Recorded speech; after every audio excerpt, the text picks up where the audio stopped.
sini kan univariate karena satu persatu. Nah, yang bedanya apa univariate sama multivariate? Kalau univariate itu Y dengan S11, Y dengan S2, Y dengan S4, tapi kalau multivariate itu adalah jadi satu. Jadi Y dengan S11, S2 dan juga S4. Nah, ini adalah langkah pertamanya ya. Setelah kita lakukan regresi logistik biner multivariate, nah, kita lihat di sini yang pertama adalah hasil uji signifikasi model. Apakah modelnya itu sudah sesuai atau belum ya? Apakah sudah signifikan atau belum si variabel prediktornya? Nah, itu kita menggunakan pengujian ini ya. Terus berikutnya, nah ini adalah hasil uji model regresi logistik biner multivariate. Jadi, dalam regresi logistik itu dalam melakukan suatu analisis itu ada stepnya. Entah itu step 1, step 2, step 3, itu tergantung dari hasil si minitab-nya. Dari SPSS-nya. Ternyata setelah kita lakukan analisis, ternyata si prosesnya ini sampai nanti step yang kedua, step yang terakhir. Saya terakhir itu adalah yang kedua. Bisa saja nanti teman-teman melakukan analisis ada sampai step ketiga, step keempat, tergantung dari teman-teman nanti datanya seperti apa. Nah, kebetulan di data yang ini itu berhenti di step yang kedua analisisnya. Jadi yang kita perhatikan adalah yang step yang kedua, yang ini. Kita lihat, ternyata di sini setelah kita lihat satu persatu ternyata X1 di sini di step yang kedua dia sudah tidak digunakan. Kenapa? Hasilnya dia terima H0 yang artinya X11 di sini dia tidak berpengaruh terhadap keputusan pembelian produk kecantikan. Sehingga yang kita gunakan adalah X2 sama X4.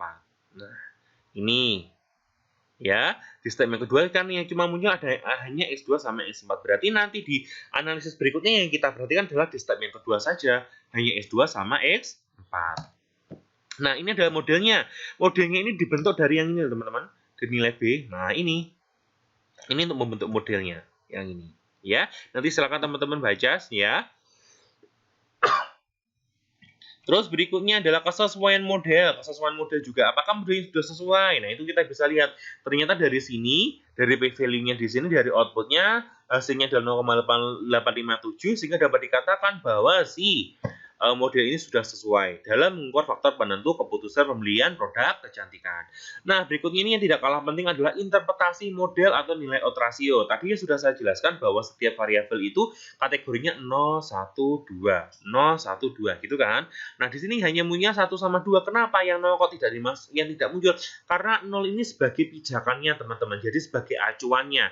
Ketika nanti S21, tadi kan kategorinya 0 itu tidak, 1 adalah kadang-kadang, 2 adalah ya. Artinya kalau misalkan S2 nanti ini nilai operasinya misalkan 5,344, berarti dia itu keputusan ketika dia menjawab S2-nya adalah kadang-kadang, dia untuk memutuskan membeli produk kecantikan itu lebih tinggi 5,344 dibandingkan yang tidak melihat harganya. Paham? Tapi kalau misalkan S2 di sini nilainya ketemu 2,533, berarti dia yang memperhatikan harga. S2 tadi kan harga. Dia memperhatikan harga, dia akan memilih produk kecantikan itu membeli produk kecantikan itu sebesar 2,533 kali lebih tinggi dibandingkan yang tidak melihat harga. Pun sama yang S4 kategori pertama sama kategori yang kedua. Jadi acuannya itu adalah yang nggak ada 0 di situ. 0 di situ kan artinya adalah yang tidak memperhatikan harga, sama yang kedua yang S4 itu adalah tidak memperhatikan tempatnya. Seperti itu ya. Terus berikutnya di sini ketepatan klasifikasi kita menggunakan apparent error rate. Nah, di sini setelah teman-teman hitung dari sini ya, 62 tambah 4 dibagi 440, di sini ada total keseluruhan. Jadi kalau penelitiannya ini itu minimalnya 380 tapi ngambil datanya 440. Itu nggak masalah, teman-teman. Jadi malah semakin banyak itu semakin bagus.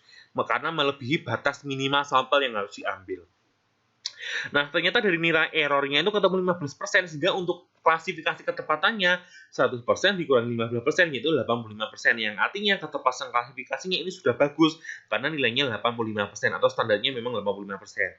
Artinya bahwa keseluruhan konsumen yang menentukan pembelian produk kecantikan dipengaruhi oleh S2 dan S4 tadi dapat diprediksi dengan benar oleh model regresi logistik biner multivariate sebesar 85%.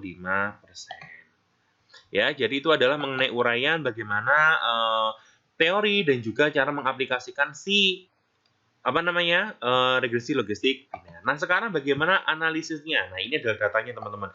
Ini data sebanyak ini sudah saya copy dibagi di SPSS. Nah, tak taruh di data view, tapi di variable view-nya harus teman-teman ganti.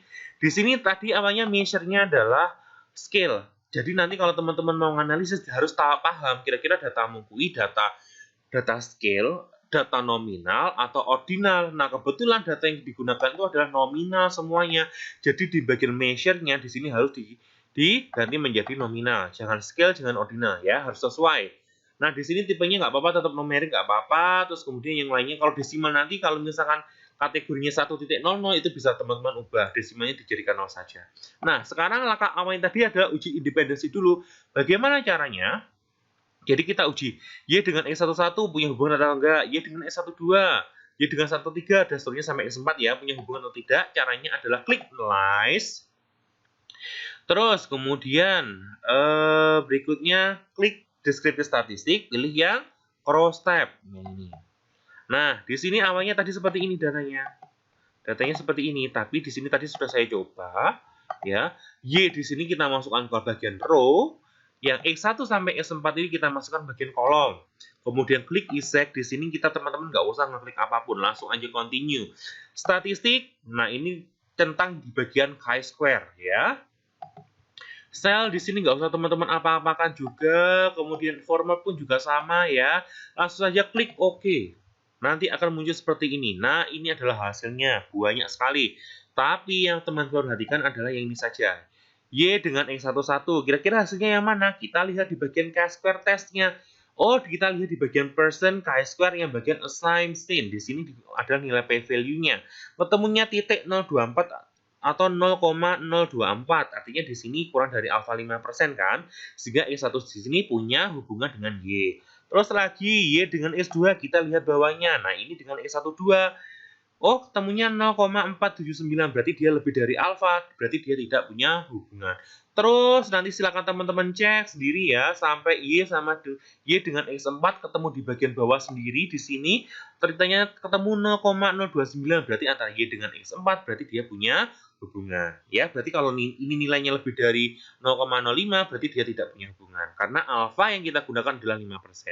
Nah, berarti X11, X2, sama X4 itu kita gunakan untuk regresi univariate biner ya, atau regresi logistik biner univariate. Artinya bagaimana? Y dengan X1, Y dengan X2, Y dengan X4. Caranya adalah seperti ini, mudah. Analyze, regression, kemudian di binary logistik. Dan di sini, nah awalnya seperti ini teman-teman. Berarti Y dengan X1 dulu dicoba. Kemudian kategorinya apa? Nah, berarti tadi kan awalnya seperti ini, teman-teman.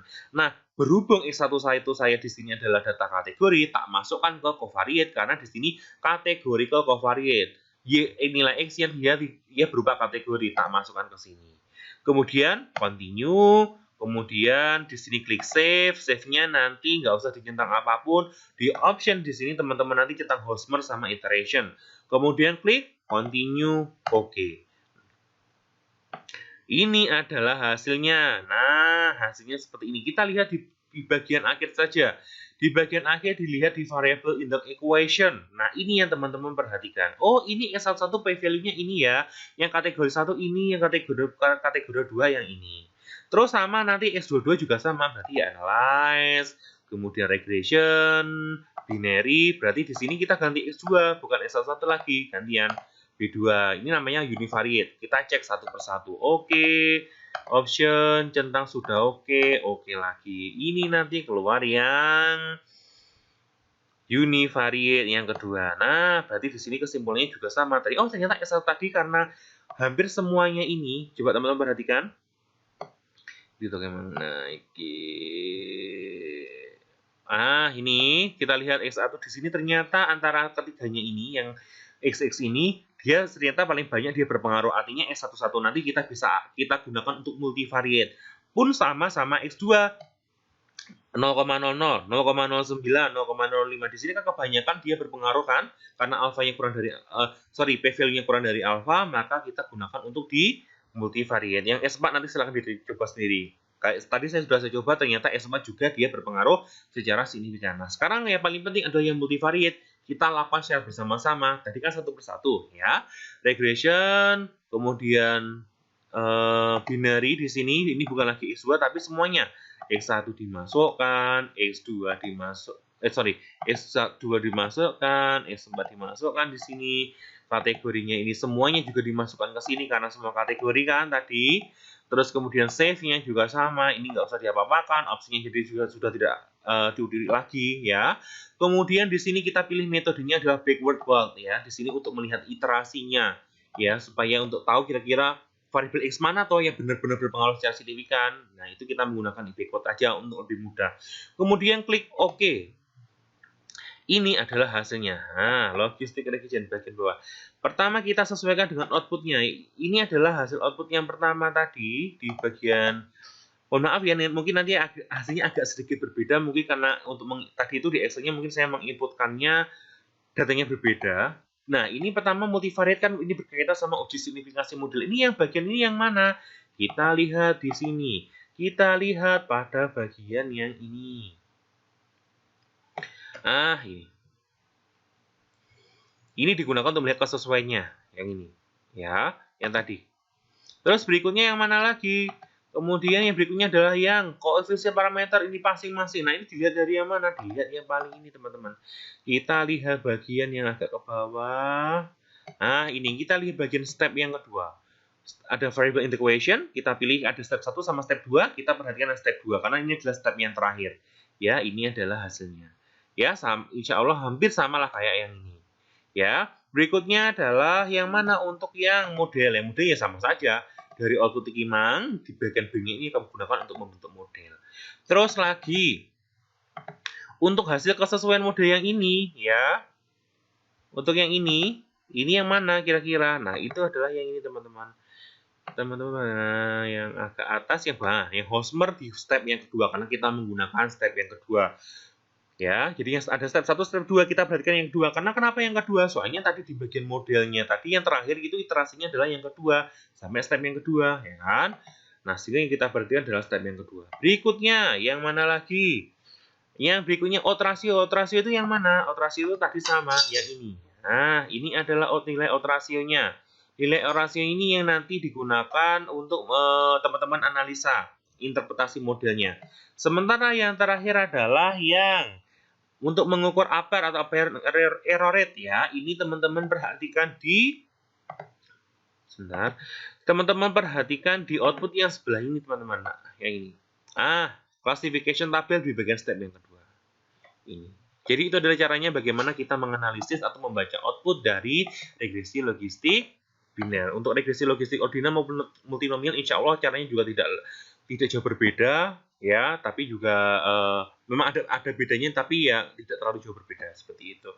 Baik, demikian video dari saya mengenai regresi logistik biner. Semoga dapat dipahami dengan baik dan bermanfaat. Wassalamualaikum warahmatullahi wabarakatuh.